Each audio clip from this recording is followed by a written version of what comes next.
Muito bem, gente. Vamos fazer entrevista que faz preço, entrevista que faz volume, entrevista que pauta todos os tomadores de opinião. Vai na Cagal, acelera a saída do quadro, aquela, né?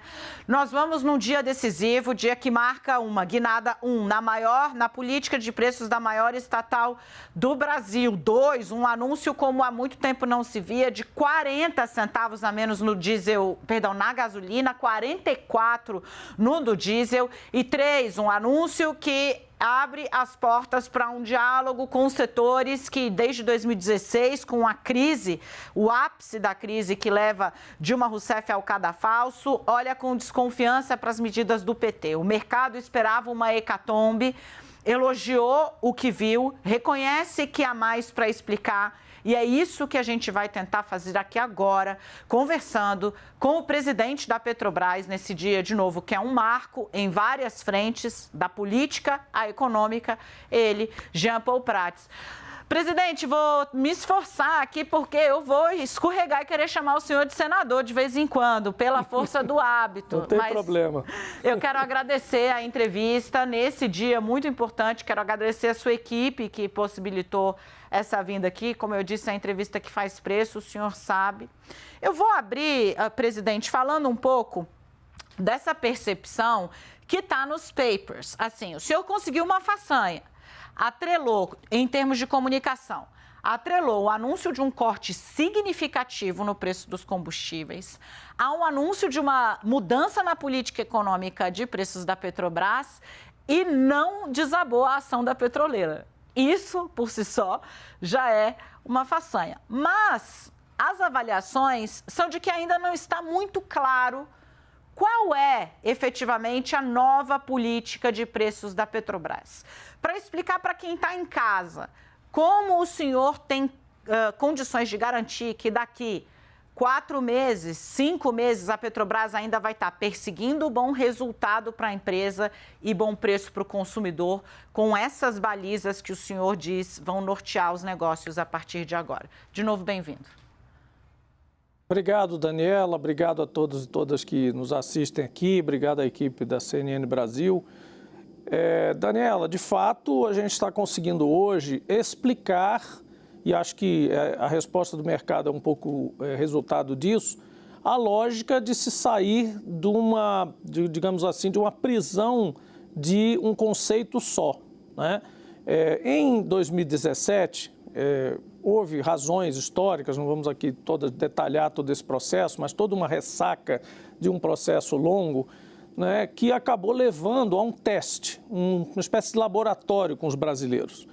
Colocar o preço como se ele fosse produzido, como se todos os produtos derivados de petróleo e o próprio petróleo do qual eles resultam fosse produzido todo lá fora. Isso chamou-se paridade de importação. Atenção para esse conceito, porque é bem diferente de referência internacional. Uma coisa é o país não se excluir da comunidade internacional, fazer trocas, comprar e vender óleo, trocar tipos de óleo diferentes, comprar e vender produtos derivados e acompanhar tendências e patamares de preço de produtos e de cru e até de gás natural em alguns casos, do mercado internacional. Outra coisa é como a gente estava desde 2017, hipnotizados por algum tipo de solução política que eu não consegui entender até hoje, porque só deu confusão, a começar pela greve dos caminhoneiros, que acabou com o governo Temer por causa dessa insistência, desse dogma. Este PPI, este malfadado PPI, nos obrigava a ver o mercado brasileiro como se fosse Vanuatu, pior do que o Japão. Um país que não tivesse nenhuma refinaria e um país que não tivesse nenhuma produção de petróleo. Ora, se isso fosse saudável para países que têm melhores condições, para que todos os países correriam atrás de produzir petróleo? Para que todos os países correriam atrás de ter algum parque de refino ao longo das últimas décadas? Hoje nem tanto, mas ao longo das últimas décadas. Se não houvesse vantagem competitiva, se não houvesse vantagem para o país ter refinaria ou ter petróleo próprio, de que adiantaria, né? Por que vários países, inclusive nós, inclusive durante todos os regimes políticos que nós conhecemos, desde Getúlio até hoje, passando por ditadura militar, passando por governos mais progressistas, Nova República, todos eles, todos, absolutamente todos, nenhum disse: vou parar de correr atrás da autossuficiência em petróleo porque ela não serve para nada. Pois bem, o PPI é jogar a autossuficiência em petróleo fora. O PPI é jogar a competitividade, a atratividade, a vantagem de se ter refinarias brasileiras fora. Então hoje a gente se liberta, se alforria desse dogma, dessa miragem que foi esse PPI e que, aliás, foi pouco praticado, inclusive, ele foi muito mais falado do que praticado, e a gente volta a praticar, para responder a você, uma política de uma empresa normal, uma empresa que faz preço de acordo com as suas vantagens. Então, se você é meu consumidor, e agora lembrando, consumidor da Petrobras é a distribuidora, porque venderam a BR, então o consumidor nosso que eu estou falando é o cliente distribuidora que compra na porta das nossas refinarias, nós temos que ser a melhor opção deste cliente. É isso que nós vamos fazer, otimizando o uso da nossa logística, otimizando o uso das nossas próprias refinarias, dentro das nossas áreas de influência de cada refinaria, no alcance delas, sendo a melhor alternativa. Presidente. Basicamente é essa a primeira explicação que eu posso dar sobre a nova política. Ótimo, eu tenho duas questões aqui para fazer, porque é o seguinte, né? O Brasil ele não tem autossuficiência no combustível refinado. Uma parte disso vai ter que vir lá de fora. Então, quando o senhor fala, uma coisa é ter a paridade, outra coisa é ter a referência. O senhor está reafirmando ao mercado que o preço internacional, exatamente por conta dessa deficiência no uso do combustível refinado aqui, ele não vai ser perdido de vista, ponto 1. E o meu ponto 2, eu vou até abrir aqui, né, que mais cedo a gente estava discutindo muito sobre como amarrar essa edição, porque, de novo, né, é uma medida de impacto político muito grande e econômico muito grande, né, duas atreladas. Nakagawa disse, uma questão é, né, o PPI pode ter todos os problemas do mundo, mas as pessoas sabiam quais eram as regras. A dúvida agora é exatamente no detalhe qual é a nova regra da gestão da Petrobras. Tá, vou começar desconstruindo esse mito que você falou aí no final. O PPI não tinha regra nenhuma. O PPI não tinha absolutamente nenhuma previsibilidade, porque ele não foi aplicado em todas as regiões do país igualmente. O PPI não faz sentido. Quando eu digo que ele é uma abstração, é porque como é que se calcula um PPI? É um preço de Hamburgo ou de Roterdã, mais o frete, mais as despesas colocadas na porta da refinaria de Duque de Caxias, ou na refinaria de Cubatão, ou na refinaria de Canoas. Isso é uma abstração, isso não existe. Isso nunca foi aplicado à risca. Ele poderia ser um parâmetro, uma referência, mas um dentre vários que as empresas usam para fazer seus preços mundo afora, principalmente nas economias que nós costumamos admirar da Europa, enfim, as mais estáveis. Não estou nem falando dos Estados Unidos, necessariamente China, são pontos fora da curva, mas as economias ali que lidam com mais competitividade e tudo. E que, inclusive, tem alguns países desses estatais como a nossa, como no caso da Noruega, que tem a Equinor. Então, essa previsibilidade, entre aspas, também é meio mitológica.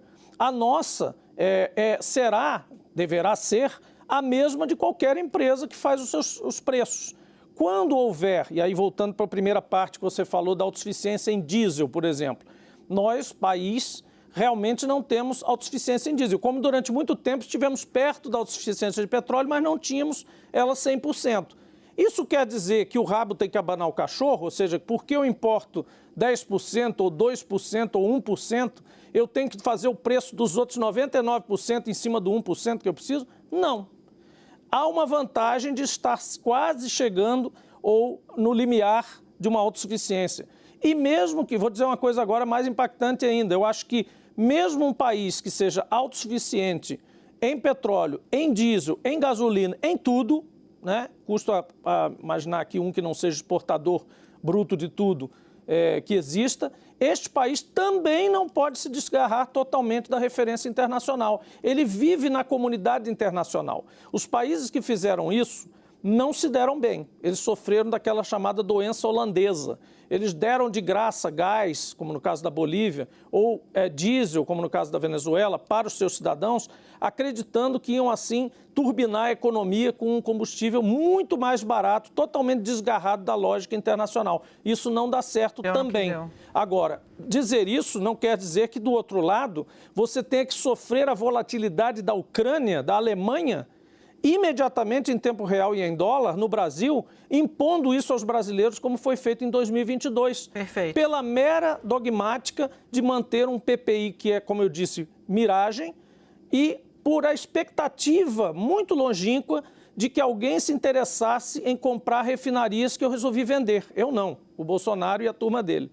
Então, para fazer isso possível, para agradar, digamos, esse cenário de venda das refinarias, era necessário quase que impor à risca aquele PPI. E aí, quando a coisa deu a crise internacional de preços, os próprios gestores responsáveis por isso ficaram num dilema terrível. O que eu faço agora? Porque eu vou perder a eleição graças a essa teimosia.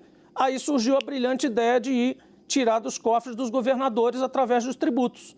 Ora, a coisa mais fácil que existe para baixar preço de alguma coisa é ir lá e tirar o tributo. Isso aí até eu faço. Quem sabe governar fazendo isso não precisa ser muito inteligente, só que é uma questão extremamente cruel. Deixa eu ajudar aqui, vamos fazer o seguinte, já temos um bom terreno para girar, aviso aos meus colegas, né, o desafio é duplo, porque entende do setor de óleo e gás e é político, senador da República, então... Se isso é bom ou ruim, mas... É bom, o problema é a gente que lute para poder conseguir fazer, todo mundo quer participar dessa conversa, eu começo com o Fernando Nakagawa, então peço ajuda ao senador, presidente da Petrobras, nesse dia que marca uma guinada no rumo da maior estatal do Brasil e também na relação do lulismo com os setores médios aí da classe média, setores da classe média. Fernando Nakagawa, eu começo com você, o entrevistado é todo seu. Obrigado, Dani. Presidente, duas dúvidas. Primeiro, tirando todos esses penduricalhos do modelo que deixa de existir e que não tinham relação necessariamente com os custos relacionados à Petrobras. O senhor acha que, observando o mercado hoje, quanto a menos a Petrobras consegue vender na porta da refinaria em comparação ao que tínhamos no PPI? Tudo já está sendo entregue hoje ou ainda há uma margem adicional a ser retirada? E olhando o balcão do outro lado, olhando a Petrobras, quanto isto vai significar em queda da margem de lucro da empresa, presidente? Nenhuma coisa nem outra, Naka. Desculpe, nós vamos implementar esse modelo aos pouquinhos. Aliás, nós já vínhamos implementando ele desde o início do ano e alguns disseram, eu vi vocês falando anteriormente, alguém perguntou por que não fizeram isso antes, tinha uma margem para reduzir e tal. Porque nós não podíamos anunciar, né, antes das devidas aprovações internas, né, do próprio processo de governança da empresa, a questão do fim do PPI. Então, por isso que as pessoas ficaram... Nossa, eu me encontrava na rua, eu já estava com cara de PPI, assim, as pessoas cumprimentavam antes de dizer bom dia, falavam do PPI. E eu dizia, calma, isso vai ter que acontecer com tranquilidade, com parcimônia, porque isso é um processo dentro de uma empresa aberta. Nós precisamos fazer todo um processo, não é, de remodelação de como formatar esse preço internamente para, então, anunciar e, aos poucos, ir implementando isso de novo. E o que é esse modelo? É um modelo de otimização bastante complexo que todas as empresas de petróleo têm, que consiste em equacionar todas por exemplo, os percursos de chegada a qualquer lugar de ponto de venda. O que entra numa refinaria em termos de tipos de petróleo que entram para que saia mais diesel ou menos diesel na refinaria XPTO. Todas as unidades de refino, como funcionam, o que é que você coloca para sair o produto do outro lado. Todos os percursos logísticos, todas as opções dos seus concorrentes. Como que eles chegam, quantos dias eles levam para importar, quantos dias eles levam para chegar de Canoas a Santa Catarina ou em outro lugar. Então, todo esse emaranhado de equações, que é uma coisa chamada programação linear, que as pessoas conhecem, é muito mais complexo do que um PPI abstrato que absolutamente jamais foi empregado totalmente. Então, este modelo, ele vai, na verdade, o resumo dele é o seguinte, ele vai até o máximo que é o chamado custo alternativo do cliente, ou seja, é a hora que o cliente vai embora, ele diz, olha, está tão caro que eu não vou comprar mais de você. Lembra a imagem daquele mercado árabe, que você fica negociando com o cara até a hora que você diz, não, vou embora. Ele, não, peraí, vem aqui. Aí, esse é o preço máximo. E o preço mínimo é aquele que, para a empresa, não consigo mais vender abaixo disso. É aí que o investidor tem que ficar tranquilo. Nós não vamos vender abaixo de um preço que a empresa perca sua margem, ou margem congênere, ou margem aplicável àquele mercado. Então, esse modelo vai nos dar o máximo e o mínimo. O mínimo é quando eu não me interesso mais em vender, porque está ruim para mim. O máximo é quando o cliente vai embora e não compra de mim e eu perco o mercado. Muito, acho que foi, agora conseguimos formular e acho que temos notícia aí, exatamente. Obrigada. Renata Agostini está do seu lado. Presidente, você está vendo o homem que está capitaneando a mudança na Petrobras, Jean Paul Prates, e ele acaba de dizer, olha, nós não vamos vender abaixo da margem da Petrobras. E ressaltou, essa é a segurança que eu estou dando para o investidor. Renata Agostini vem para cá com apontamentos também a serem feitos. Renata? Presidente, é que a gente está pertinho aqui, por isso que ele está brincando. Presidente, eu estou longe, infelizmente eu estou longe. Ela aqui do meu lado. O senhor pode olhar para onde o senhor quiser, porque hoje o senhor está podendo muito. Respondendo as perguntas todas, está ótimo. Aproveitando esse ponto que o senhor deixou, né? Ou seja, não vamos vender abaixo da margem da Petrobras. Aí eu vou sugerir aqui um cenário, que eu acho que fica fácil de quem está nos acompanhando entender. Essa queda nos valores que foram apresentados hoje pela Petrobras, ela está acontecendo no momento em que há uma queda no valor do barril. Então, nos últimos meses, esse barril vem caindo de preço. Então, você tem um cenário que dá tranquilidade para a Petrobras, além da defasagem que já existia, de também reduzir os preços. Se esse cenário muda e a gente tem nos próximos meses o barril subindo, com uma preocupação do governo ainda em segurar a inflação, a Petrobras volta a aumentar o combustível ou ela vai segurar? Renata, por isso que a gente está fazendo isso agora. Não, estou brincando. Na verdade, não é isso não. Isso é o que estão pensando. Eu fiz a brincadeira porque isso é o que se pensa. Agora é fácil. Quando subir, vai subir? Vai. Vai subir, mas vai subir na mesma hora, na mesma proporção, na mesma volatilidade que em 2021 e 20 e 22? Não. Positivamente, não, para o mercado brasileiro. Por quê? Porque nós somos produtores de petróleo e nós temos refinarias que são capazes de entregar pelo menos 80% ou mais de cada produto que a gente precisa. Isso seja aviação, seja gás de cozinha, seja diesel, seja gasolina, seja asfalto, seja lubrificante básico. Enfim, nós temos capacidade de produzir e nós temos condição de administrar o nosso preço como empresa também, além de haver possibilidade de ter políticas de governo, que são outra coisa, para defender o país de uma crise mais aguda ainda, mas nas oscilações normais, subida e descida do preço de referência internacional, nós teremos que fazer os movimentos que forem cabíveis. Nós não vamos ficar, como eu disse, completamente alienados da realidade mundial, global, do preço da commodity Brent, do preço da commodity diesel, gasolina, etc. e tal.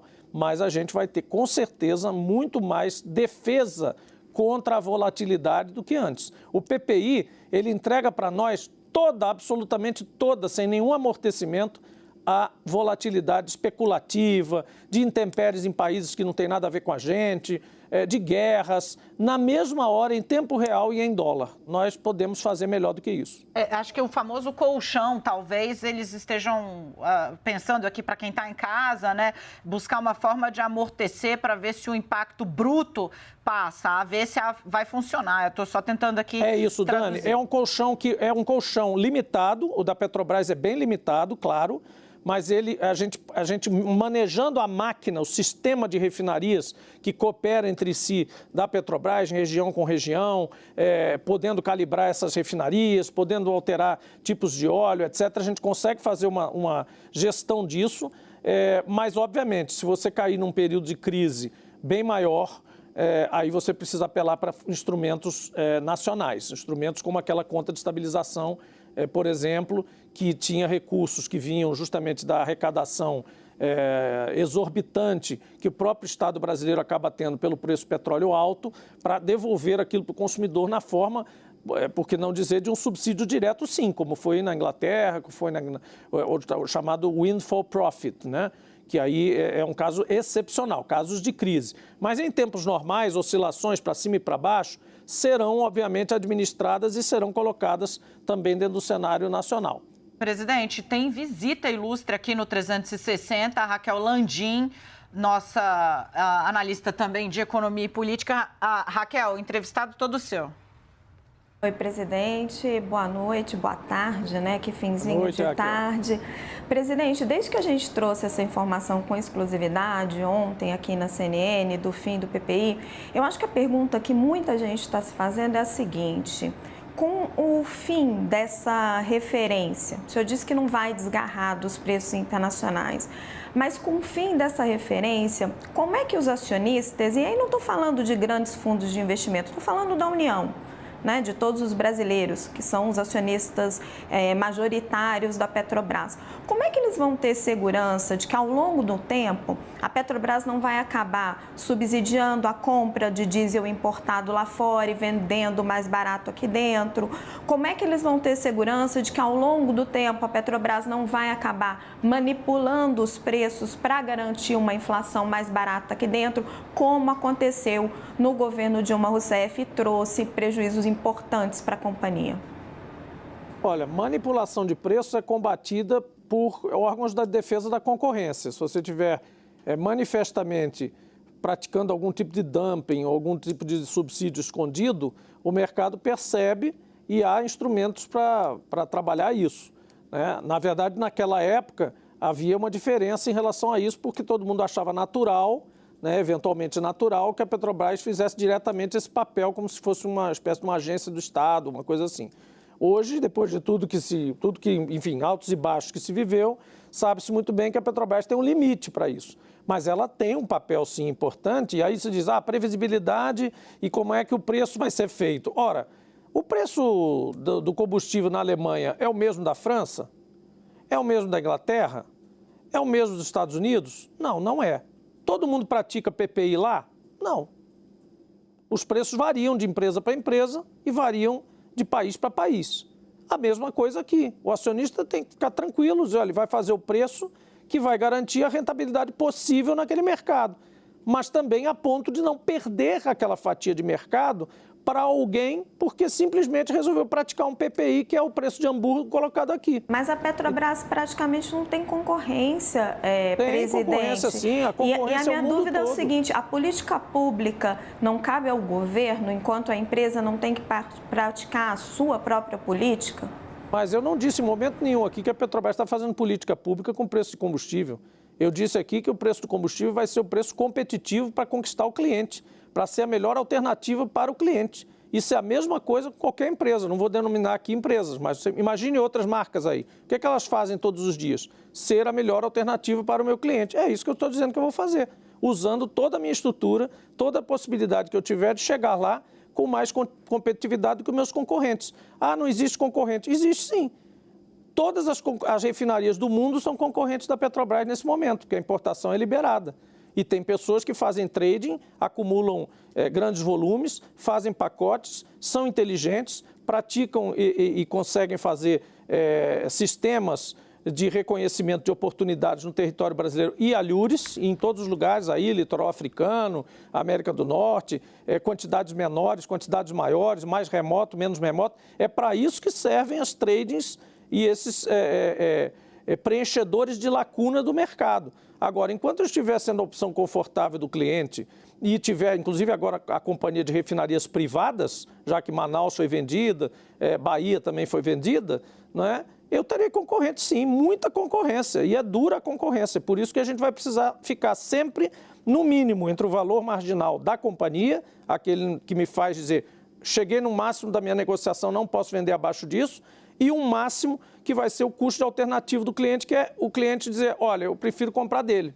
Então, isso é mercado, gente. Eu não entendo por que essa insistência que só a Petrobras tem que ter um parâmetro só. De todas as empresas do mundo, a única que tem que praticar PPI, que é uma abstração, ela nunca praticou, nem mesmo com Bolsonaro, A única que tem que fazer isso é a Petrobras? Não, ela vai fazer o preço que ela puder fazer para manter os seus clientes felizes. Presidente, Raquel, eu vou tentar, gente, fazer uma nova rodada de fogo aqui, porque eu tenho o limite do tempo do presidente da Petrobras, o nosso limite aqui do jornal e a fila imensa. Então, já volto com você. Eu preciso trazer o Yuri Pita, porque a Petrobras é uma empresa tão gigante que mesmo num dia como hoje, de anúncios muito importantes, tem vários aspectos que ela não pode perder de vista, inclusive do ponto de vista estratégico, do que está sendo visto lá fora como bandeira do Brasil. Uma parte do Brasil voltou, tem a ver com isso que o Yuri Pita vai perguntar agora. Yuri.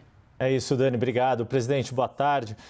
Não vou perder a oportunidade de te questionar diretamente sobre a questão da exploração de petróleo na margem equatorial, na foz do Amazonas. A gente se conhece um pouquinho, né, presidente? Mas que não me surpreendes. É isso. Queria ouvi-lo diretamente sobre como está esse debate.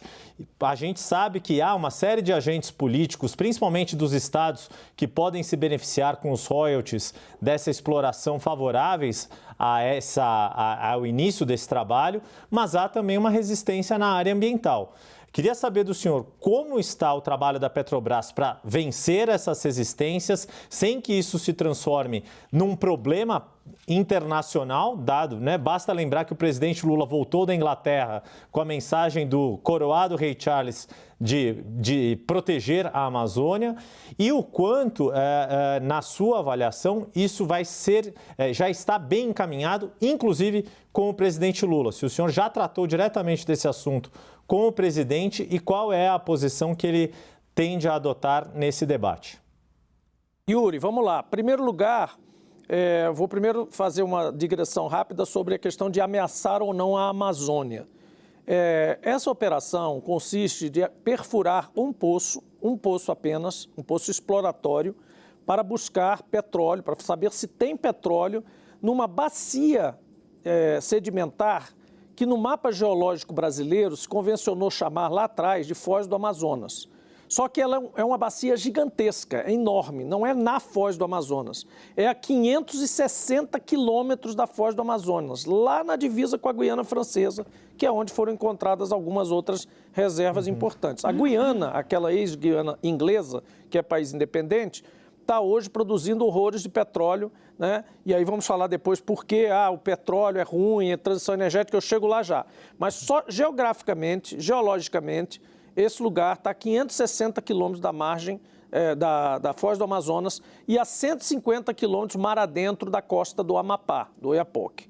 Todos os processos do licenciamento desse poço são extremamente complexos, severíssimas condições foram colocadas e a Petrobras foi cumprindo todas porque ela também é concessionária da União. Ela não está lá porque ela quer, assim, do nada, ela chegou lá para furar um poço. O Estado brasileiro, em algum momento lá atrás, licitou um bloco na bacia da Foz do Amazonas e disse, venham investir aqui e fazer exploração para ver se tem óleo. A Petrobras diligentemente foi lá e fez isso. Chegou o momento de furar um poço. Como isso tem uma acessibilidade e o governo mudou, também tem toda uma discussão, a gente entende perfeitamente o que está acontecendo. Em momento nenhum, Yuri, essa pergunta me dá a possibilidade, com a audiência que vocês têm, de esclarecer de uma vez por todas isso. Não há um embate aqui, absolutamente, entre Minas Energia, Petrobras e IBAMA e Ministério do Meio Ambiente. Há um debate, há uma discussão que todos os países, os Estados Unidos teve em relação ao Alasca, a Argentina teve em relação à Patagônia, em vários lugares, áreas sensíveis. Em algum momento, a prospecção petrolífera chegou lá e disse, e agora, posso entrar aqui ou não posso? Quais são as condições? O que é que você me diz? Né? Nesse caso, enfim, houve uma inversão de valores. O Estado, através da Agência Nacional do Petróleo, em algum momento lá atrás, colocou isso em licitação, arrematou-se esse bloco, a Petrobras está lá com um programa mínimo exploratório a cumprir, se não cumprir, inclusive, tem uma multa, né? Pagou um bônus por isso, e em outro momento, o mesmo Estado brasileiro, aí representado pelos órgãos ambientais, vai lá e diz, não, peraí, não é agora. Faça primeiro, o Estado brasileiro tem que fazer um estudo regional, uma avaliação ambiental de bacia sedimentar, o AAS, que é um trabalho do governo brasileiro, não é nem da Petrobras, é um trabalho do meio ambiente brasileiro, para então dizer se vamos fazer exploração de petróleo ali ou não. Então, hoje o que há é uma questão de Estado. O Estado brasileiro vai ter que decidir. E se é agora, se é depois, se essa área está liberada agora para fazer um poço, pelo menos para saber se tem óleo, e depois fazer a avaliação ambiental, que é cara e é demorada, né? Então, é esse debate que está rolando. Agora, não existe nenhuma animosidade, não existe esse espírito de nós contra eles, até porque eu, por exemplo, fui conversar com a ministra Marina, e eu disse, ministra Marina, eu sou gestora ambiental, de formação, eu tenho mestrado em gestão ambiental. Então, estamos tendo conversa aqui de ambientalista para ambientalista. E eu entendo esse caso. Hoje, eu estou presidindo uma empresa de petróleo que está em transição energética. E aí, para fechar, por que transição energética? Como é que você fala tanto em transição energética se você está querendo explorar petróleo na margem equatorial? Porque as empresas de petróleo têm uma dupla dimensão da transição energética. Uma empresa que produz água mineral, para fazer transição energética, troca um motor de bomba da água por um sistema solar. Fez a transição energética. Mas ela produz a mesma água, tem o mesmo mercado, faz a mesma coisa, com energia diferente. Uma empresa de petróleo tem que se reinventar completamente. A transição energética da Petrobras vai levar 15, 20 anos, mas ela precisa começar agora. Só que como é que ela se capitaliza para isso? Fazendo o que ela já faz. Ela não pode simplesmente trocar de repente e virar uma empresa de energia solar. Ela não pode fazer isso. A Equinor não faz isso, a Shell não faz isso, a BP não faz isso. Nenhuma das empresas congêneres está fazendo isso. Claro que nós estamos atrasados, isso nós temos que reconhecer. Passamos 7, 8 anos aí marcando passo, fazendo nada em transição energética. Então cabe a nós uma missão complicada, que é fazer uma transição em qual a gente já está atrasado, com o dinheiro do petróleo. Olha que estranho. Mas é isso que está sendo feito. Presidente, eu sei que o senhor precisa ir, sua agenda o chama. A Renata tem uma questão, o NACA está aqui também porque já está, a entrevista obviamente está repercutindo muito. Então eu posso propor ao senhor uma espécie de pinga-fogo, bate-pronto, para a gente matar aí essas duas questões em... Fiquem à vontade, eu sou todo de vocês aqui. A gente faz tempo que não conversa, vamos conversando, não tem Maravilha. problema. Vem para cá, Siga. Fernando Nakagawa. Presidente, já que a Petrobras vai começar... Tá baixinho, Naka, bota um volume o senhor me ouve agora? Sim. Já que agora a Petrobras vai começar a ter preços conforme o cliente, conforme a situação, a posição geográfica daquela entrega... A partir de agora, a Petrobras deixa de anunciar combustível em reais e passa a anunciar apenas a variação percentual ou a divulgação continuará sendo em reais? Não, acho que faz sentido continuar divulgando. Tem duas novidades. Primeiro, continuar divulgando é importante. Veja que a gente sempre fala nas notas técnicas, nos anúncios, preço médio. Então, é o preço médio nacional. Você vai poder ter variações e o próprio cliente, a distribuidora que vai lá comprar e tal, também pode ter variações. Por exemplo, se o cara é um mal pagador, devedor quanto mais, ou um volume maior versus um volume menor. Então, condições comerciais, como qualquer outra empresa. Então, acho que faz sentido divulgar o preço médio, porque ele dá uma ideia, até para os órgãos também de fiscalização, de como é que isso repercute a jusante da refinaria, ou seja, abaixo da refinaria. Tanto impostos quanto distribuição, revenda, como é que isso repercute. Hoje, por exemplo, nós inovamos ao vaticinar, ao tentar estimar se tudo ficar do mesmo jeito abaixo da refinaria, qual o efeito da bomba. Antigamente se fazia isso e depois parou-se de fazer.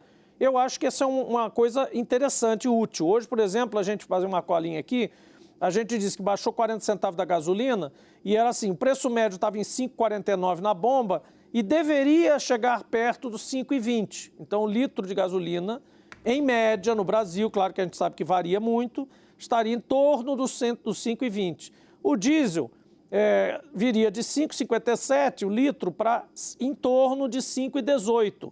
Reparem que desde o último reajuste para baixo do diesel, nós voltamos à lógica brasileira de que o diesel seja mais barato que a gasolina. Isso passou quase despercebido.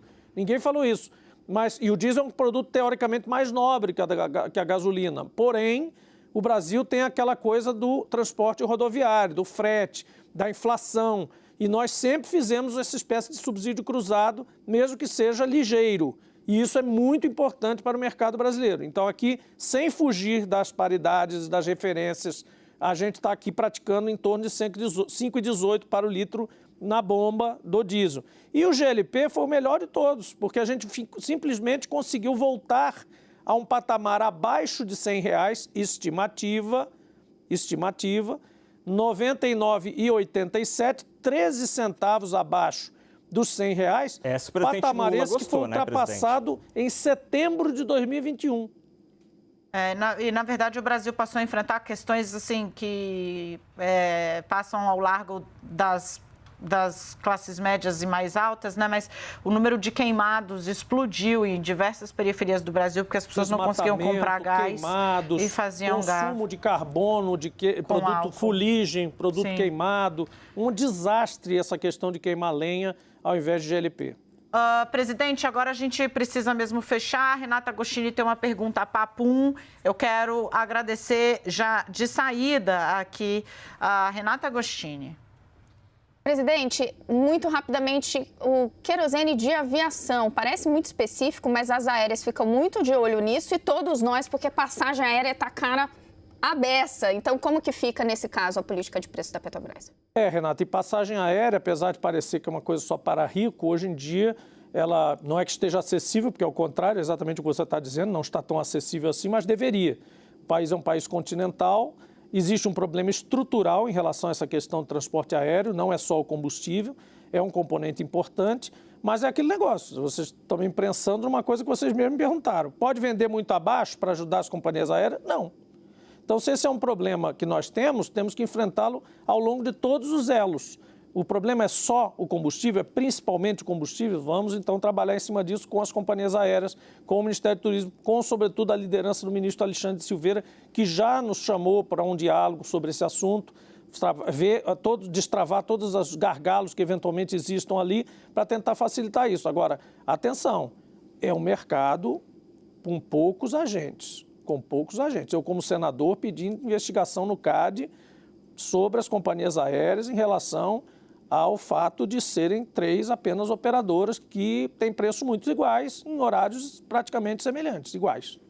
Presidente, eu quero agradecer a presença do senhor aqui, fazer uma última provocação bem rapidíssima. O senhor sabe, né, que os combustíveis foram uma parte da solução do governo Dilma I e certamente pelos manejos que o senhor garantiu aqui nessa entrevista, não tem sombra de se repetir, também foram responsáveis pelo cadafalso dela e pelo divórcio que uma parte da sociedade tem com o PT, de pegar, né, a joia da coroa dos anos Lula, que era a Petrobras, e transformar numa empresa deficitária. Então, não é pequeno o desafio que o senhor tem na mão de fazer uma mudança com esse histórico. O impacto político disso, na avaliação do senhor, qual é?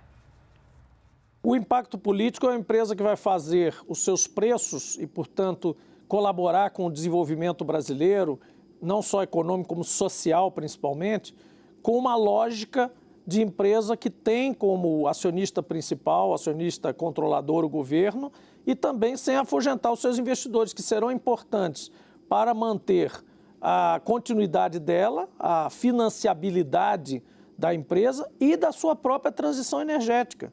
Não é? Então, assim, é um equilíbrio difícil? É uma gestão muito complicada? É também, mas a Petrobras tem um corpo profissional excelente, cientistas também de primeira qualidade, trabalhadores tenazes. E essa é a função, uma função que a Petrobras saberá desempenhar. Caminhar na corda bamba o tempo todo nessa questão, responder a perguntas também complicadas, mas, sobretudo, coordenar, gerir esse projeto e esse processo para que a gente não entorne o caldo nem de um lado nem de outro. Desta vez não tem erro. Nós vamos trabalhar direito e fazer a coisa certa.